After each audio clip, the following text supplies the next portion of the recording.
जब कोई राज्य विधानसभा कोई विधेयक पारित करती है, तो उसे राज्यपाल की मंजूरी के लिए भेजा जाता है। संविधान के अनुच्छेद 200 के तहत राज्यपाल के पास 3 विकल्प होते हैं। पहला, मंजूरी देना, दूसरा, उसे रोक लेना या तीसरा, राष्ट्रपति के पास भेज देना।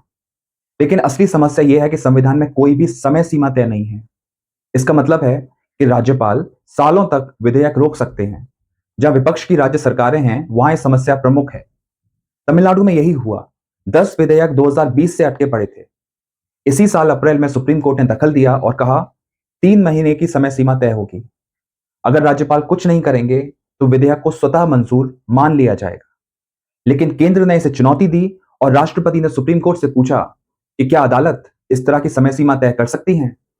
इसी मुद्दे में कल सुनवाई में सुप्रीम कोर्ट ने 2 अहम बातें कही। पहली, विधानसभा की बुद्धिमत्ता को रोका नहीं जा सकता। दूसरी, संविधान के कामकाज में कोई भी अंग बाधा नहीं डाल सकता। वरिष्ठ वकीलों ने भी तीखी टिप्पणियां की। अभिषेक मनु सिंघवी और पी विल्सन ने कहा, राज्यपाल किसी राजतंत्र के राजा रानी नहीं है। कपिल सिब्बर कहते हैं, अगर राज्यपालों को अनुच्छेद 200 के तहत विधेयक को रोकने का पूर्ण अधिकार मिलेगा तो यह लोकतंत्र के लिए खतरनाक होगा।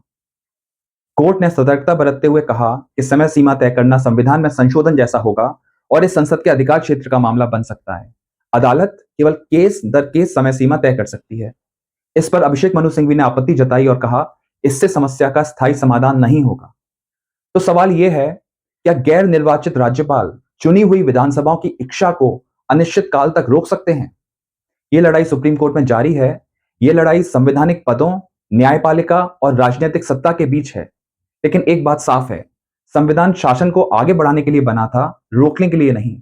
हमें उम्मीद करनी चाहिए कि इस कानूनी दांव पेच में चुनी हुई सरकारें गैर निर्वाचित राज्यपालों पर भारी पड़ेंगी। धन्यवाद।